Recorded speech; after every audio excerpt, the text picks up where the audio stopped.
డబ్బు, అనారోగ్యం, ఉద్యోగం, వ్యాపారం, అప్పులతో బాధపడుతున్నారా? మీకోసమే లాంచ్ యువర్ ఫ్యూచర్ ప్రోగ్రామ్. నమస్తే, welcome back to Suman TV. నేను మీ సంజయ్. ఈరోజు మనతో పాటు ఉన్నారు amphi registered mutual fund distributor మరియు ఇన్సూరెన్స్ ప్లానర్ శ్రీనివాస్ రెడ్డి గారు. ఆయనతో మాట్లాడి కొన్ని విషయాలు తెలుసుకుందాం. నమస్తే సార్. నమస్తే సంజయ్. సార్, నేను మార్కెట్లో ఎక్కువగా ఉన్న ఫైనాన్షియల్ రూల్ ఇది 15-15-15 అంటే అసలు ఈ రూల్ ఏంటి? యాక్చువల్లీ నాకు ఈ రూల్ గురించి తెలుసు, కానీ ఈ రూల్ గురించి కొంచెం మనకు డీటెయిల్గా ఎక్స్ప్లెయిన్ చేస్తారా మళ్ళీ ఒకసారి? బేసిక్గా ఒక ప్రోడక్ట్ని నీకు కనెక్ట్ చేయాలంటే రకరకాల మార్గాలు. ఒక ప్రోడక్ట్ని నీకు అమ్మాలి అంటే దానికి ఒక సేల్ స్టోరీని ప్రిపేర్ చేసుకోవాలి, నీకు కూడా అట్రాక్టివ్గా ఉండాలి, అది వాస్తవం కూడా అయి ఉండాలి. దానికోసం డిజైన్ చేసింది 15-15-15 అనే కాన్సెప్ట్. యాక్చువల్గా 15 సంవత్సరాల పాటు నువ్వు కంటిన్యూస్గా 15,000 రూపాయలని 15% సిఏజీఆర్ రిటర్న్ ఇచ్చే ప్రోడక్ట్లో కనుక మీరు ఇన్వెస్ట్ చేయగలిగితే మీకు 1 crore అక్యుములేట్ అవుతుంది. ఇది 15-15-15 యొక్క అర్థం.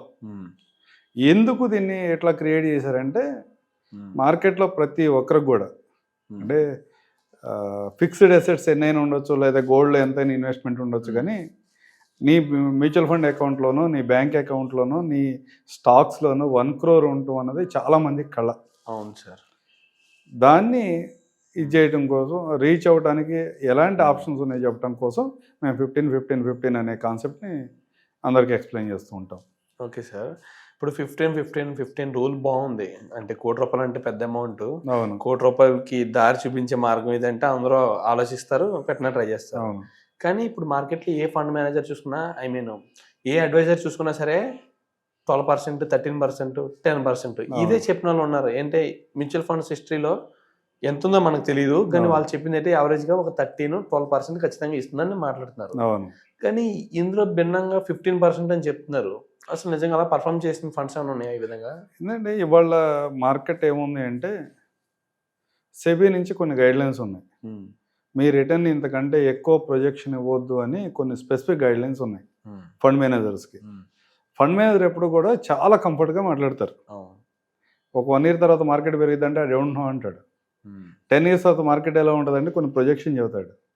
చెప్పిన తర్వాత కూడా మ్యూచువల్ ఫండ్లో ఒక ట్యాగ్ లైన్ ఉంటుంది, before investing read all scheme documents అనే ఒక ట్యాగ్ లైన్ పెడతారు. కానీ లాస్ట్ 10 yearsలో ఏం జరిగింది ఇండియన్ మ్యూచువల్ ఫండ్స్లో అనేది మనం ఒకసారి వేరే చేసుకుంటే దగ్గర వాళ్ళ ఇండియన్ మ్యూచువల్ ఫండ్లో 39 కేటగిరీస్ ఉన్నాయి. అవును సార్.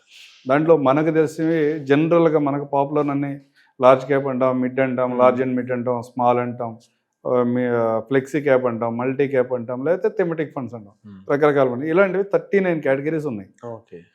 బాగా పాపులర్ ఉన్న కేటగిరీస్ ఒక 6-7 కేటగిరీస్ ఉంటాయి. దాంట్లో కనుక ఇవాళ మనం 15-15-15 అంటే 15,000 అనుకున్నాం కదా, ఒక 3 కేటగిరీల గురించి మాట్లాడుకుందాం. ఓకే. దీంట్లో నేను లార్జ్ క్యాప్ బదులుగా ఫ్లెక్సీ క్యాప్ని తీసుకుంటాను. ఫ్లెక్సీ క్యాప్ అనేది లార్జ్ క్యాప్ ఓరియంటెడ్గా ఉంటుంది. టాప్ 100 కంపెనీస్లో ఎక్కువ ఇన్వెస్ట్మెంట్ వెళ్తుంది. రెస్ట్ ఆఫ్ ద కొంచెం చిన్న పార్ట్ ఆఫ్ ద అమౌంట్ని మిడ్ అండ్ స్మాల్లో ఇన్వెస్ట్ చేస్తారు.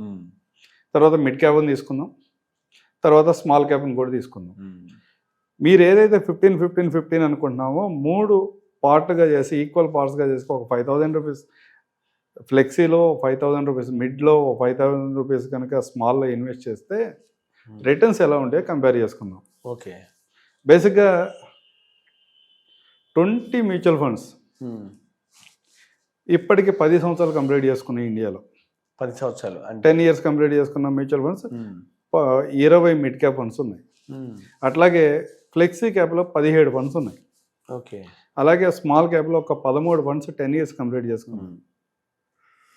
ఈ యావరేజ్ రిటర్న్ తీసుకో, 10 years యావరేజ్ రిటర్న్ ఫ్లెక్సీ క్యాప్లో తీసుకుంటే కనుక నీకు 17% ఉంది. అది 10 yearsలో. ఈ 10 yearsలో ఓకే. హైయెస్ట్ రిటర్న్ 25% అయితే లోయెస్ట్ రిటర్న్ వచ్చి 14% ఉంది ఫ్లెక్సీ క్యాప్లోనే. ఫ్లెక్సీ క్యాప్లో హైయెస్ట్ పర్సెంట్ అంటే 17 స్కీమ్స్లో లాస్ట్ 10 yearsలో ఎక్కువ రిటర్న్ ఇచ్చింది 25% ఇచ్చింది స్కీమ్.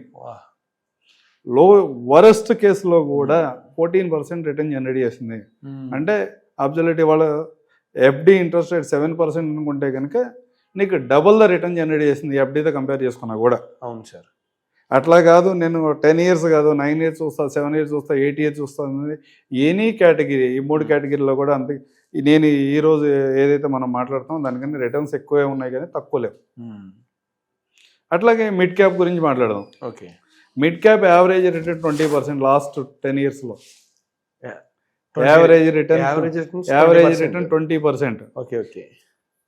వరస్ట్ రిటర్న్ 17% అయితే హయ్యర్ రిటర్న్ 24% వచ్చింది. ఓకే, 17% నుంచి 24% మధ్యలో ఉంది. ఎంత వరస్ట్ సిచ్యుయేషన్, వరస్ట్ స్కీమ్లో మనం ఇన్వెస్ట్ చేసాం అనుకున్నా కానీ 17% జనరేట్ చేసింది. అట్లాగే స్మాల్ క్యాప్లో దగ్గర దగ్గర 13 ఫండ్స్ 10 years కంప్లీట్ చేసుకున్నాయి ఇప్పటి వరకు. ఓకే, ఈ 13 ఫండ్స్లో కూడా హైయెస్ట్ రిటర్న్ 28% ఉంది. ఓకే, లీస్ట్ రిటర్న్ 17% ఉంది. దాంట్లో కూడా యావరేజ్ చూసుకుంటే 22% ఉంది. సపోజ్ నువ్వు యావరేజ్గా అంటే 3 స్కీముల యొక్క యావరేజ్ని 3 స్కీమ్లో డైవర్సిఫై చేసి ఈక్వల్ అమౌంట్స్ ఇన్వెస్ట్ చేసామనుకుంటే యావరేజ్ 16% రిటర్న్ జనరేట్ చేసింది 3 స్కీమ్లు ఆల్ టుగెదర్ కలిపి. ఓకే, వరస్ట్ రిటర్న్ 16% జనరేట్ చేసినాయి. అప్పుడు నీ వాల్యూ, నీ 15,000 రూపాయల వాల్యూ 1,14,00,000. అంటే నీ ఇన్వెస్ట్మెంట్ 27 లక్షలు అవుతుంది, నీ వాల్యూ 1,14,00,000 ఉంది. అట్లా కాదు, అన్ని స్కీమ్స్లో కేటగిరీలు హైలో ఉన్నట్ల దగ్గర ఇన్వెస్ట్ చేసాం అనుకుందాం మనం. అప్పుడు ఏమైందంటే దగ్గర దగ్గర నీకు 3 crores చేంజ్ నీకు అక్యుములేట్ అవుతుంది విత్ ఇన్ 15 years. 25%, 25.58% కనుక క్యాలిక్యులేట్ చేసుకుంటే 15,000కి నీకు 3 crores చేంజ్ యావరేజ్ని వర్కౌట్ అవుతుంది. అట్లా కాదు, యావరేజ్ రిటర్న్ తీసుకుందాం అంటే హయ్యర్ సైడ్ వెళ్ళొద్దు, లోయర్ సైడ్ వెళ్ళొద్దు. యావరేజ్ సైడ్ రిటర్న్ తీసుకున్నా కానీ నీ యావరేజ్ 20% ఉంటుంది. 20% క్యాలిక్యులేట్ చేసుకుంటే కూడా 1.7 CR వర్కౌట్ అయింది. ఇప్పుడు చెప్పు, మేము ఏదైతే 15 అంటున్నాం వర్కౌట్ అవుతుందా కదా? లాస్ట్ 10 yearsలో ఎలా ఉందో ఇండియా, నెక్స్ట్ 10 years కూడా అలాగే ఉండబోతుంది. ఎందుకంటే లాస్ట్ 10 yearsలో మన దగ్గర ఎంతమంది దగ్గర ఐఫోన్లు ఉన్నాయో నాకు తెలియదు కానీ నెక్స్ట్ 10 yearsలో అయితే మన పాపులేషన్లో అంటే ఫోన్ యూజ్ చేసేవాళ్ళు 90% దగ్గర బ్రాండెడ్ ఫోన్స్ మాత్రమే ఉంటాయి. అవును సార్, కన్జంప్షన్. అవును. మన దగ్గర ఒక అంతరించబోతున్న ఇంకొక వ్యవస్థ ఏంటంటే వాళ్ళని ఏమంటామంటే బట్టలు కుడతారు కదా. అవును సార్. వాళ్ళు ఒక 15 సంవత్సరాల తర్వాత మగవాళ్ళకి ప్యాంట్ షర్ట్లు కుట్టేవాళ్ళు అయితే ఎవరూ దొరకరు. టైలర్స్ దొరకరు. ఏమవుతుంది, అంతా బ్రాండెడ్కి వెళ్తున్నాం. అవును సార్, బ్రాండెడ్కి వెళ్తున్నాం, తీసేస్తున్నాం. ఏదైనా చిన్నగా ఎక్కడన్నా చినిగిపోయిందంటే తీసేసి పక్కన పెడతాం, ఇంకోటి బై చేసుకుంటూ వస్తున్నాం. అంటే ఇండియాలో కన్జంప్షన్ పెరిగిద్ది. ప్రతి ఒక్క యంగర్ జనరేషన్, యంగర్ యూత్ అంతా కూడా వాళ్ళంతా కూడా కన్జంప్షన్ పెంచుతారు. కన్జంప్షన్ పెంచడం వల్ల నీకు మన మార్కెట్స్ బాగుంటాయి, మంచిగా ఉన్న బిజినెసెస్ అన్నీ కూడా బాగా పెర్ఫార్మ్ చేస్తాయి. వాళ్ళ ఆ బిజినెసెస్ అన్ని బాగా పెర్ఫార్మ్ చేసినప్పుడు మన మార్కెట్స్ అన్నీ కూడా బాగా పెర్ఫార్మ్ చేస్తాయి. ఈ టైప్ ఆఫ్ రిటర్న్స్కి ఎలాంటి భయం అవసరం లేదు. కాకపోతే యాజ్ పర్ సెబీ గైడ్లైన్స్ ఎవరైనా కానీ 12-13%కి కాకుండా అంతకంటే ఎక్కువ చెప్పడానికి మేము ఇష్టపడట్లేదు. ఎందుకని ఇష్టపడట్లేదు, ఒక 20% రిటర్న్ కనుక నీకు ప్రొజెక్షన్ ఇచ్చి నేను 19% కనుక ఫండ్ రిటర్న్ ఇస్తే కూడా నువ్వు బాధపడతావు. అవును సార్, 1% తగ్గిందని ఆబ్వియస్గా అది ఎక్స్పెక్టేషన్ ఉంటే కొంచెం రిటర్న్ తక్కువ వచ్చింది. అదే నేను 12% కనుక ఇస్తే ప్రొజెక్షన్ ఇచ్చి నా ఫండ్ కనుక 30% రిటర్న్ జనరేట్ చేయగలిగితే మీరు అందరూ హ్యాపీయే కదా. అందుకోసమే ఫండ్ మేనేజర్స్ కానీ, డిస్ట్రిబ్యూటర్స్ కానీ, ఫైనాన్షియల్ ప్లానర్స్ కానీ వీళ్ళందరూ కూడా 12% దగ్గర ఇన్వెస్టర్స్ని అక్కడే ఆపడానికి ప్రయత్నం చేస్తారు. కానీ ఇప్పుడు మాట్లాడుకున్న రూల్ గురించి మాట్లాడుకుంటే 15% ఇంట్రెస్ట్, 15,000 ఇన్వెస్ట్మెంట్, 15 years. ఓకే, బాగుంది. ఈ 15% ఇచ్చే ఫండ్స్ ఏమన్నా ఉన్నాయా అంటే ఈ రూల్కి అనుగుణంగా 15 సంవత్సరాలు ₹1,00,00,000 తెచ్చిపెట్టే ఫండ్స్ ఏమన్నా యావరేజ్గా చెప్పగలరా మీరు? ఎవరేజ్ చెప్పాలండి. ఇప్పుడు మనం నీకు ఇంతకుముందు మాట్లాడిన దగ్గర దగ్గర అంటే మిడ్ క్యాప్లో ఉన్న 20 స్కీమ్స్ కానీ, ఫ్లెక్సీ క్యాప్లో ఉన్న 17 స్కీమ్స్ కానీ, స్మాల్ క్యాప్లో ఉన్న 13 స్కీమ్స్ ఇవన్నీ కూడా మోర్ దెన్ 15% జనరేట్ చేసినాయి. 1-2 తప్పితే ఫ్లెక్సీ క్యాప్ కేటగిరీలో ఉన్న 1-2 స్కీములు మాత్రమే లెస్ దెన్ 15% జనరేట్ చేసినాయి. ఓకే, ఇప్పుడు అందులో టాప్ పర్ఫార్మ్ చేసిన ఫండ్స్, టాప్ పర్ఫార్మర్ అని చెప్పుకోవద్దు కానీ కంటిన్యూస్గా బెంచ్ మార్క్స్ని రీచ్ అవుతా కన్సిస్టెంట్గా పెర్ఫార్మ్ చేసే ఫండ్స్ గురించి మాట్లాడుకోవచ్చు. ఓకే, దాంట్లో పరాక్ ఫ్లెక్సీ క్యాప్ అనే ఫండ్ ఉంటుంది. ఓకే, దాంట్లో ఇన్వెస్ట్ చేసుకోవచ్చు.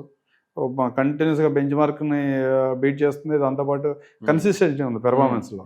దాంట్లో పాటు HDFC flexi cap 30 years old fund, okay, still ఇవాళ ఈ రోజుకి కూడా 17-18% రిటర్న్ జనరేట్ చేస్తుంది యావరేజ్న. దాంట్లో మిడ్ క్యాప్ కేటగిరీ వచ్చేప్పటికి మోతిలాల్ ఓస్వాల్ మిడ్ క్యాప్ ఫండ్లో ఇన్వెస్ట్ చేసుకోవచ్చు, హెచ్డిఎఫ్సి మిడ్ క్యాప్ ఆపర్చునిటీస్ ఫండ్లో ఇన్వెస్ట్ చేయొచ్చు. అట్లాగే స్మాల్ క్యాప్లోకి వచ్చేప్పటికి SBI small cap, and SBI bank అందరికీ తెలుసు కాబట్టి ఎస్బీఐ పెడితే ఎస్బీఐలో నా అమౌంట్ సేఫ్గా ఉంటుందని చాలామంది ఫీల్ అవుతారు కాబట్టి ఎస్బీఐ స్మాల్ క్యాప్లో ఇన్వెస్ట్ చేయొచ్చు. అట్లాగే నిప్పాన్ ఇండియా స్మాల్ క్యాప్లో ఇన్వెస్ట్ చేయొచ్చు. ఇలా రకరకాల ఆపర్చునిటీస్. కానీ ఇవన్నీ కూడా మీ అందరికీ సూటబుల్ అవుతాయి అంటే కావు. మీ రిస్క్ టేకింగ్ కెపాసిటీని బట్టి, మీ గోల్స్ని బట్టి, మీ అవసరాలను బట్టి ఎవరికి వాళ్ళకి ఒక యూనిక్ స్కీమ్ అవసరం అవుతుంది. కాబట్టి నేను ఏవైతే ఈ స్కీమ్స్ని ఇప్పుడు మీకు చెప్తున్నానో ఆ స్కీమ్స్ని అడ్వైజ్గా మాత్రం ఫీల్ అవ్వద్దు. మీరు ఏమైనా ఇన్వెస్ట్ చేసుకునేటప్పుడు ప్రాపర్గా డాక్యుమెంట్స్ చదువుకోండి, మీ పర్సనల్ ఫైనాన్షియల్ అడ్వైజర్ని కాంటాక్ట్ అవ్వండి, దాన్ని బట్టి మాత్రమే వాటిలో ఇన్వెస్ట్ చేయడానికి ట్రై చేయండి. మనకి అమౌంట్ అనేది ఎంత చెప్పలేం, కానీ ఏ ఫండ్ సూటబుల్ అనేది మాత్రం మనగా తెలుసుకోవడం అనేది కష్టం. అబ్సల్యూట్లీ ఫండ్ మేనేజర్ అనేది ఖచ్చితంగా, అడ్వైజర్ అనేది ఖచ్చితంగా కావాల్సిన పద్ధతి. And thank you very much sir, మంచి ఇన్ఫర్మేషన్ ఇచ్చారు మాకు. Thank you Sanjay.